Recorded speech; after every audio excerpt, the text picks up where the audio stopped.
টক ঝাল মিষ্টি প্রেম, নাম তার আমের আচার।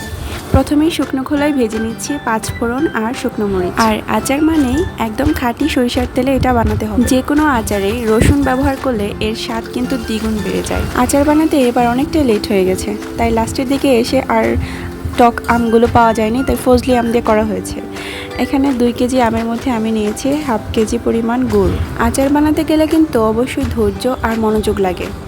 চুলার আঁচ লো টু মিডিয়াম হিটে রেখে বারবার নাড়তে হবে, কারণ যদি নিচে পুড়ে যায় তাহলে কিন্তু আচারের স্বাদটা নষ্ট তো হবেই, প্লাস আপনার পরিশ্রমও বৃথা হয়ে যাবে। আমগুলো যখন সিদ্ধ হয়ে যাবে তখন আমি এ পর্যায়ে দিয়ে দিলাম সরিষা বাটা। এটা কিন্তু আচারের মধ্যে একটা ঝাঁজ অ্যাড করে। আর সবশেষে দিয়ে দেব আচারের মোস্ট ওয়ান্টেড মশলাটা। এটা না দিলে তো আচার কমপ্লিটই হবে না।